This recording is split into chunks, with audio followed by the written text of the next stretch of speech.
Hey, what's going on, everybody? Back with another how-to. Today we're going to be doing the front and rear brakes on this 2018 Lexus GS350. Now this should fall in line with any 4th gen Lexus GS350 from 2016 to 2020, so let's get into it now.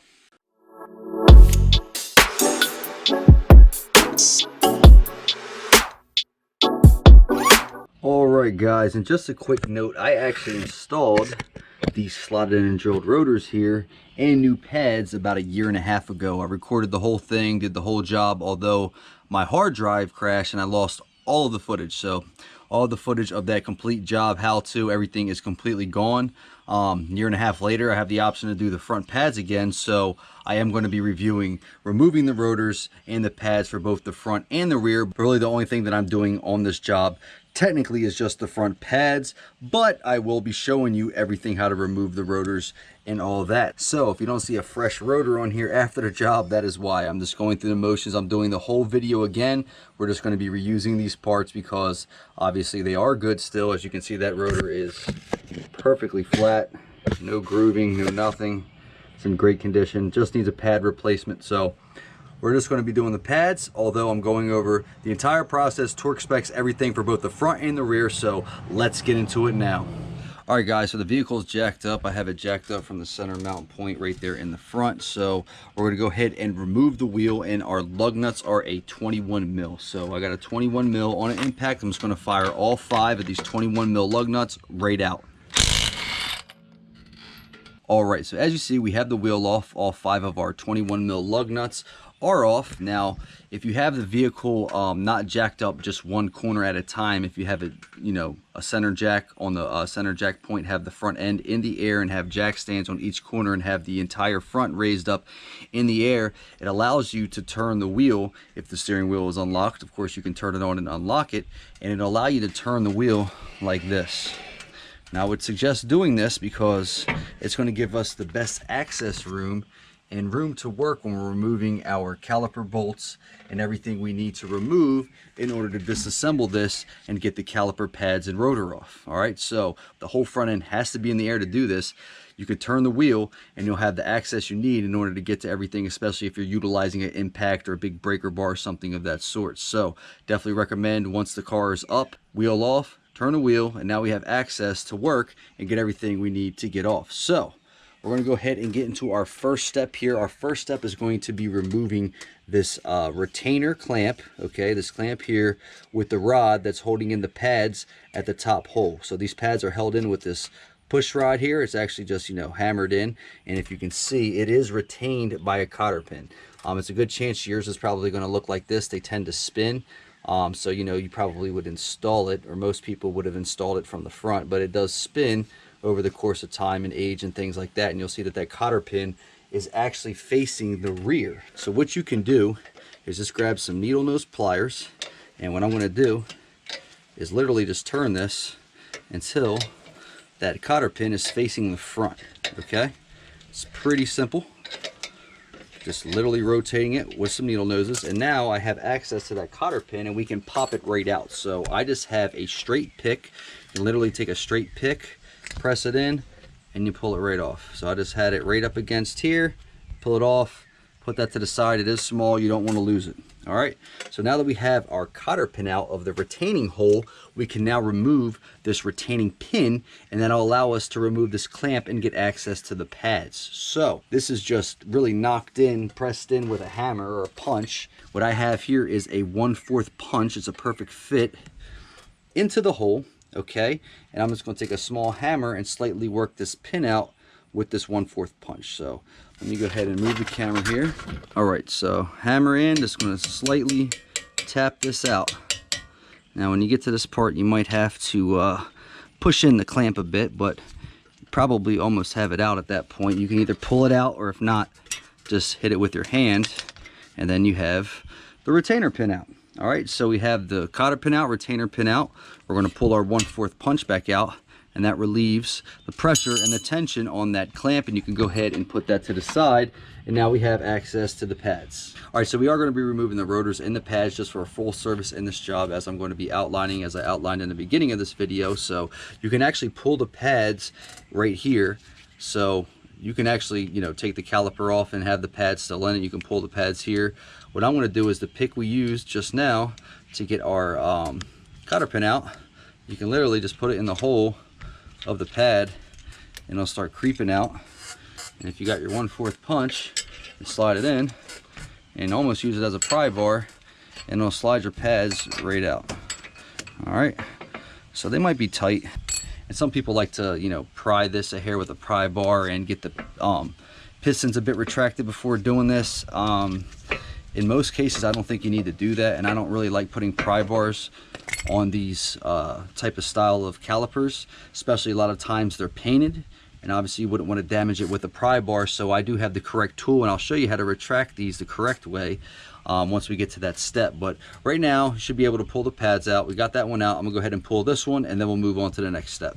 All right, so as you can see, both front pads are now out, and what we're going to be doing is removing this caliper in its entirety. So if you look behind the caliper, it's retained with two 17mm bolts. Okay, you could use a breaker bar, ratchet, big wrench, impact, whatever works for you. I am going to be using a 17mm on an impact, and we're going to back those both right out.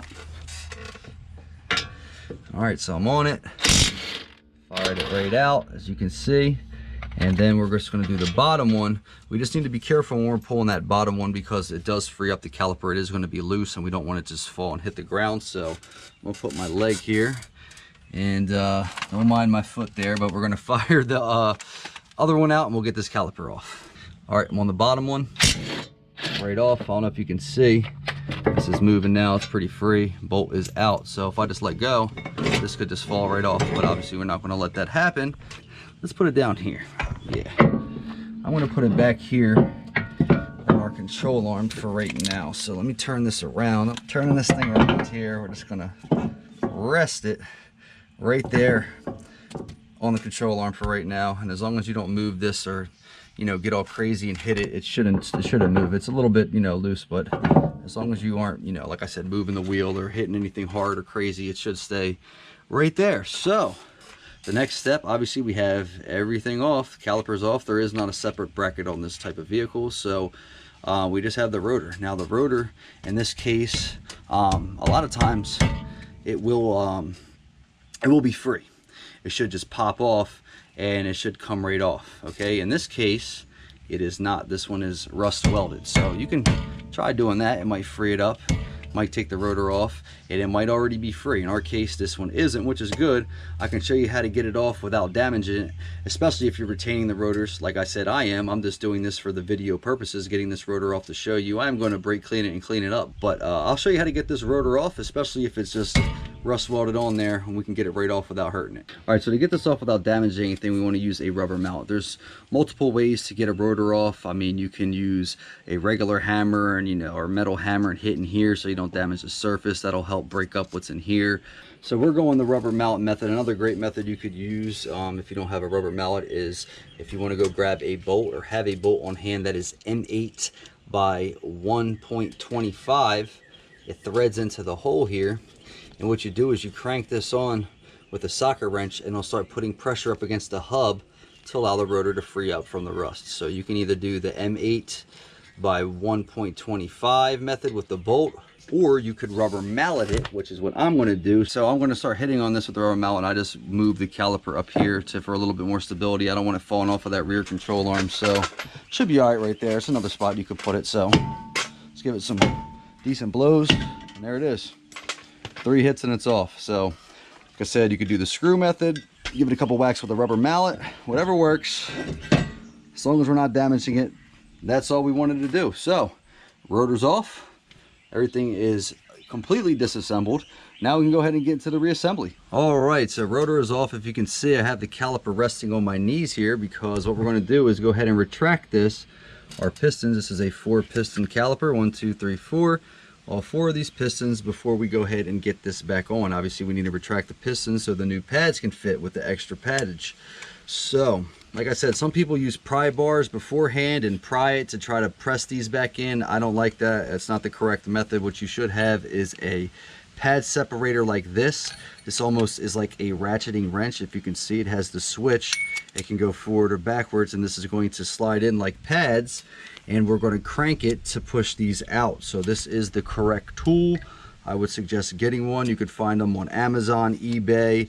I believe even Harbor Freight has these now. So definitely a tool that is findable now. So definitely can use that. So what we want to do here is flip it the other way. We're going to flip it so we have the top exposed like so. So we're going to come in from the top. This is how this fits. All right, so we're going to go ahead and drop our separator in here. As you can see, it kind of fell into place. All I need to do is lock this in. I'm going to get it going the right way, and then I'll show you guys just how easy this is. All right, guys, so if you can see, I have this locked in, and now all I have to do is crank this, and it's just slowly pushing our pistons in. So try to do this so you can see it, and I'm hitting the camera with it, but it just cranks and starts pushing that right out to just go ahead and retract the pistons, and it usually does it really cleanly and flushly. Sometimes you might have to flip this around so you can see this is the side that's pressing out. A lot of times it'll do both or all 4, whatever the number is, at the same time. In this case, you might have to flip this around, but let's go ahead and crank it till you get them flush, and then you should be good to go. We'll have all 4 of our pistons retracted in the caliper. All right, guys, hope you can see that. I'm pretty dirty, but all of our caliper pistons are evenly retracted, so everything is fully retracted. So now we can go ahead and get into the reassembly. All right, so first step here, of course, is going to be putting our rotor back on. As I mentioned, I just took the rotor off for this video to show you how to do it. I am reusing the rotor. I did brake clean it, so if you're reusing your rotor, I would suggest cleaning it up, brake cleaning it, all that with some brake cleaner. That is what I did. So this is now cleaned up. So you're either putting on your cleaned up rotor or put on your new rotor. Now that this is not rust welded, it is going to flex on us if we just put this on and try to put the pads in and everything. So what you should do is take a couple lug nuts. Sometimes you can get away with just throwing one lug nut on most of the time, but this is a bigger rotor, I would say. You know, it's a little bit bigger than average, and it's got some weight to it. So I would suggest doing 2. That's what I'm going to do. So I got 2 on here. I'm going to lock these in. Nothing crazy, just enough so it holds the rotor in place. And now this is nice and tight, no flexing. We can go ahead and put everything back together without this moving on us while we're trying to reassemble everything. So rotor on, let's get into putting the caliper back on. All right, guys, so we're going to go ahead and put our caliper back on. So go ahead and grab it from behind the control arm or wherever you had it resting. What I'm going to do is take a little bit of brake component lubricant, which is like a grease, a little coating you can put on pads and pistons to help with contact, especially on new pads and rotors and things on new brake job installs. These actually sometimes get really close and they can be prone to squealing, so this helps with that to give a nice contact point. So on all 4 of our pistons, I'm just taking a little bit on my finger here, and I'm going around the body of the piston, as you can see. And we're just going to go ahead and get all those greased up, and now we can go ahead and get this caliper installed. So this caliper is just going to go back in exactly how we took it off. So we're going to put the pads in once the caliper is mounted. Okay, so make sure your brake hose isn't all twisted up from moving it around and all that good stuff. So should look like that. We'll go ahead and slide our caliper back over the rotor. You want to go ahead and grab your 17 mils. So I got my 17 mil here on the top. We'll get the top one started first. It's going to be a little bit easier to start with the top versus the bottom. So let's go ahead and get that one threaded and started. And then once that's started in, we'll get that bottom one started. That one's going pretty well, so we can grab our bottom. All right, so now I have the bottom. We'll go ahead and start this one off. And once we get both of these in, we'll finger tight them, and then we're going to torque these both to spec. All right, so we got our caliper back mounted. As you can see, our 17 mils here are finger tight. So now we're going to go ahead and torque those to spec. Now the torque spec for the two 17 mil caliper mount bolts is 100 foot-pounds. Okay, 100 foot-pounds. I have my torque wrench locked in, 100 foot-pounds. And this is another good reason why you want to turn the wheel, because now if you look, I have access to get this all the way in without any obstructions, and I can accurately torque this without hitting anything. All right, so we'll get this top one first. About locked in, I'm getting close. There it is, locked in. All right, so now it's got to get the bottom, and we'll have both of our 17 mils torqued to 100 foot-pounds. All right, so now we have both of our 17 mil caliper bracket bolts torqued to 100 foot-pounds, torqued to spec. Now we can go ahead and install our new pads. Okay, so I'm going to put a little bit of grease on these as well. I'm just going to put a little bit on each side and right where the pistons are, and then we're going to slide these in, and they should slide right into the caliper, and we can seat those right up against the rotor, and they should be a nice and tight, perfect fit. So I'm going to go ahead and put a little bit of lubricant on these, and then we'll go ahead and slide them in. All right, so if you notice, I just got a circle of lubricant right where the caliper pistons are going to be. So right for that contact from the piston to the pad should be really good. We got lubricant on both the pistons themselves and the pads. Now, if you notice here on these pads, you got two different pads. You have one with a wear sensor here, and then the other one does not have a wear sensor. Okay, so wear sensor, no wear sensor. The one with the wear sensor goes in the rear. So the one on the inner part closest to the motor side is going to be the one with the wear sensor, and you should be able to slide it in just like that. So our wear sensor one on the inner one is slid in, and you should be able to go ahead and slide the front one in. So we got both of our pads now slid in, ready for install. Everything is pretty much good. Now we just have to put our clamp back in. The power stop kit that this customer got actually has the clamp, a new clamp with it, so we're going to put the new clamp in. So there is our new clamp. You could reuse the old one. I a lot of times like reusing the OEM hardware because it's usually the best fit. So if you feel a need to reuse it, I'm not mad at you. I've done it a lot. Now if you have everything aligned up, you can grab your pin. So we're just going to start pressing the pin in. You might have to use two fingers to press it down. So if you can see, I'm pressing both sides to allow this to scoot right over on the clamp. Okay, take my hammer and lightly hit it so we can get it into the pad here. So I'm pressing down again, it's into the pad, and then it's all the way through. So I was just giving it light taps, you know, press it in first, light taps to seat it home. That is perfect. And if you can see, there is our hole for our cotter pin. I try to, when I put it in, I try to align it so that that goes in. So you know, it goes in with the hole exposed where we need it. So when you put it in, try to have it, you know, horizontal just like that, so you have the opening for your cotter pin. If not, you can always do what we did in the beginning to rotate it. You could take some needle noses, turn it to get the hole to where you want it, but it'd be a little bit easier if you try to start it off in that position just like we did, and it ended up falling right where we want it. So now you can take your cotter pin, and it should just push right over, right into the hole. And now our entire retaining setup, pin, clamp, everything is fully installed. So everything is good here. We have our brakes in the front fully reassembled. So now what I'm going to do is just turn this wheel back straight. Let's get this thing turned over. And I would suggest giving it a spin. Just make sure you don't hear any noises, any wild screeching. You know, just make sure everything sounds, looks good. This is all good. We're done with the front. Let's go ahead and get to the rear. All right, guys, we are on to the rear. I have it jacked up here. Don't judge my sketch looking setup here.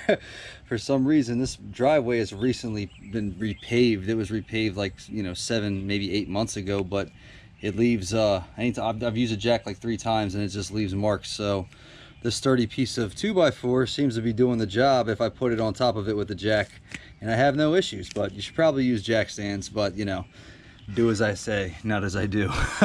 All right, we're going to go ahead and get to the rear now. So the rear, obviously, we're just going to go ahead and remove the wheel. Same deal, 21 mils. So we'll fire these 21 mils, get the wheel off, and then we'll get into the removal of the brakes. All right guys, so you can see we're here at the rear, and like I said in the front and I said in the beginning of the video, I will be disassembling everything to show you how to do it. Although I'm not even doing the pads, I'm not doing anything on this. I'm simply just taking it apart and putting it back together for the sake of this video to show you how to do the front and the rear pads on this car. Okay, so if we look, the pads probably could have used a replacement, but the customer only said the front, so I'm gonna let him know that he probably could have did the rears as well. But as far as what I want to do, I'm just going to take this apart and put it back together. All right, so first step here is just going to be removing our caliper mounting bolts. They are a 14 mil, so I have a 14 mil here on a socket. Let's go ahead and see if we can snap these loose now.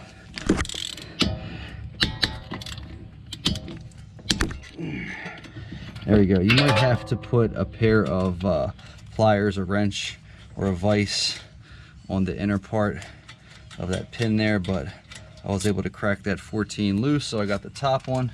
Let's go ahead and get the bottom one now. And like I said, you might need to use a wrench for the slide pin, so it is a 14 mil. I did have to use a wrench for this bottom one, so I got a 14 mil. It's a 14 mil, of course, socket. So if I hold that 14 mil and rotate that socket, we should be able to crack that loose. I hit you guys, but I got it. So just held it with the 14, cracked it with the socket, got the 14 right out. All right, now that both of our 14 millimeter caliper bolts are removed, should slide right out. And if you see, we got a nice little leaf stuck in that for us.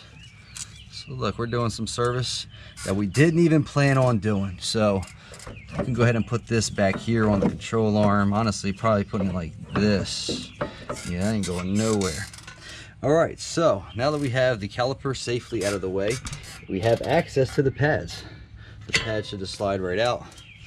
Like I said, these aren't terrible, but they're probably about, let's say 35–40% left, if that.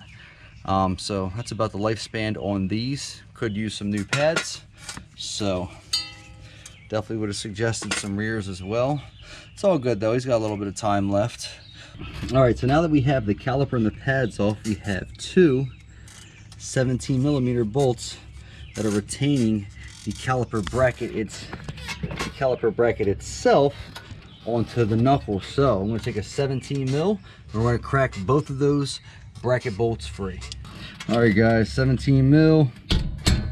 Just going to hit on it a little bit like that, and that'll free it up. Got that thing started. If you really, having trouble, you can use a breaker bar. This is an extendable wrench, so I could have extended it down here and started from the bottom instead of up here. But this one's been apart in the past 2 years, so it's not too bad. So I'm gonna do the same thing for this bottom 17. Just gonna go ahead and give it a couple whacks, and it starts it off. It's a homemade impact. See that? So what I'm gonna do is back this bottom one out first. All right, so I'm gonna go ahead and remove this bottom one. All right, we got the bottom one out. Now just go ahead and free up the top. All right, now just make sure you're holding the caliper bracket when you're taking that bolt out, because it's free and it could just fall right off. So there we go. Caliper bracket fully removed. And now we just have our rotor exposed. All right, so time to remove the rotor. Same deal as the front. Now, this might be free. It might be wiggling and slide right off if you're lucky, but unfortunately, we aren't that lucky. So what you can do is the same thing as the front. You can either take a M8 by 125, thread it into the hole. So that way you start it off, it's got two on the rear, slide it in, and then it would just come right off like that. Or you can use the rubber mallet method, which you can use a 3 or 4 pound. This is a 4 pound. Hit around the body, free it up, and then pull the rotor out. So if you're having trouble getting the rotor off and it's rust welded like this one is, M8 by 125 for the threaded holes. Push it off the hub that way, or do the rubber mallet just like we did with the front. So that's how you would remove the rotor for the rear. Just some insight. So make sure the parking brake or nothing is on when you do this. That way you can get it off and it should freely come right off. Now, if you're replacing this rotor, keep in mind this does have a grommet, so make sure you pop the grommet out of the OEM rotor, pop it into the new one, slide the rotor on. Of course, when you got the new rotor on, it's going to be free, so we're going to need to do the same thing we did at the front, and that would be throw a couple lug nuts on to hold that rotor in place, so that way it's locked in and it's not flexing on us while we're reinstalling the bracket and the caliper and the braking setup. So I got the 2 lug nuts on there. Just going to fire both of these on.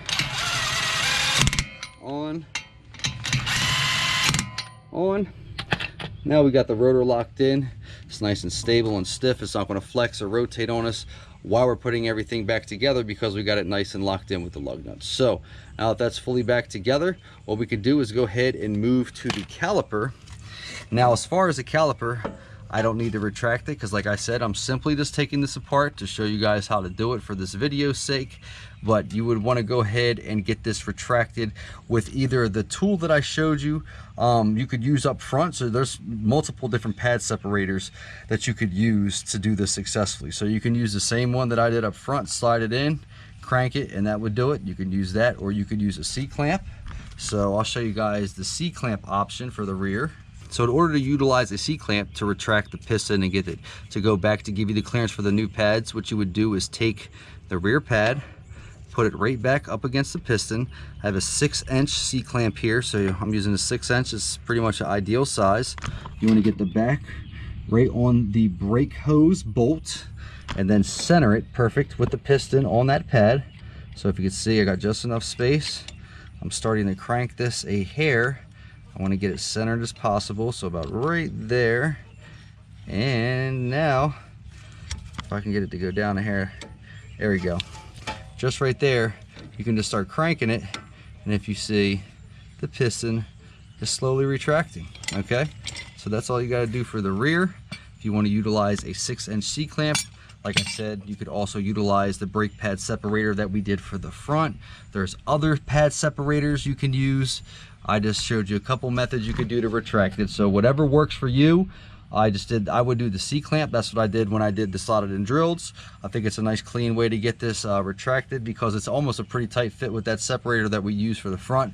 It will work, but it's a pretty tight fit. So especially depending on how far this is out, it might not fit. So C-clamp would be my recommended retraction method for the rear. Okay, so now that this is situated, we're going to go ahead and get into the reassembly. All right, so now that we went over the piston retraction, what we're going to do is go over the caliper bracket. You want to brake clean this, make sure all the shims and the brake hardware is clean. You want to go over your pins. So these might be stiff. This one, there we go. This one's a hair stiff. Sometimes you just got to pull them out. It is recommended to re-grease these on pretty much any time you service them. So you can use something like this. This is Permatex caliper slide pin lube, so you can take these out, pull them out, and put some new lube in there and really get these moving. But you definitely want to check these, make sure they have free play, and see how easily that's moving. That's how it should move. So both of these should be freely moving, should have a good amount of play in those slide pins for this to function at its top peak performance. All right, so now that we went over servicing and making sure that the bracket's on point, let's go ahead and get it back installed. All right, so you just want to grab your bracket. All right, we're just going to slide it right back over the rotor, of course, and then you're just going to grab one of your 17s, start it at the top one. It's usually easier. So once you got it slid over, just go ahead, line up that hole in the back. All right, so I got it lined up, got the 17 started. We're just going to finger tight that in, finger tight both 17s for our bracket, and then we'll torque both of the 17 mils to spec. All right, guys, so the torque spec for the 17 mil bracket bolts is 92 foot-pounds. Okay, 92 foot-pounds. So I got the torque wrench locked in 92, already on that bottom one there, if you can see it. So it's not a lot of room for me to work with the jack here, but see if we can get her to click on here. I think I'm almost there.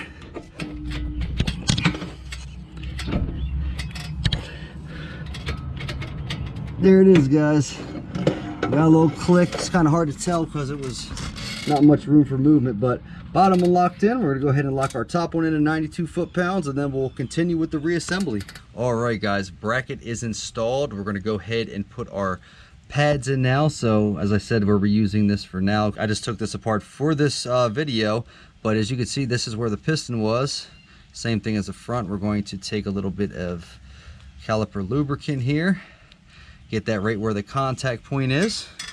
Okay, and then you should be able to sneak that pad right back into the bracket there. Might take a little bit of effort, but you just want to push the clip in and then press it in. There we go. Got that one in.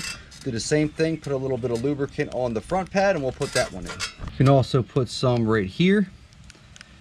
So right here, you see there's still some remnants of when I did it the first time there.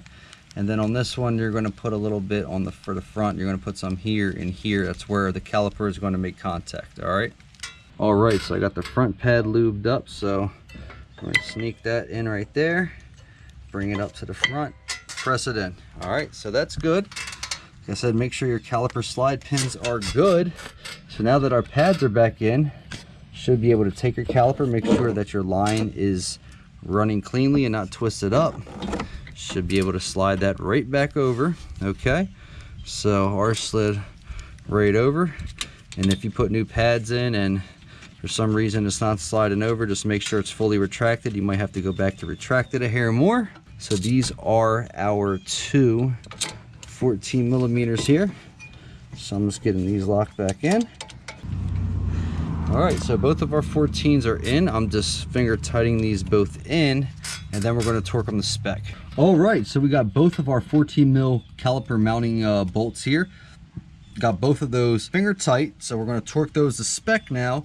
And now the torque spec is 20 foot-pounds. Okay, so the 14 mil caliper mount bolts, 14s are 20 foot-pounds. So you might have to take your 14 to get it started again. So I got a 14 holding on the pin. Got my torque wrench locked into 20. There we go. All right, guys, got both of the 14s torqued to 20. So this is fully back together, guys. Make sure you got some play. Everything seems nice and tight with your pads. You can spin your rotor a little bit. Make sure you got no sounds. Make sure everything sounds good. Just make sure you fire off your 21 mils to put your wheel back on. So I hope this helped with doing the front and the rear on your Lexus GS. Make sure you stay tuned, because you never know when I might be wrenching on this thing again. And until next time, guys.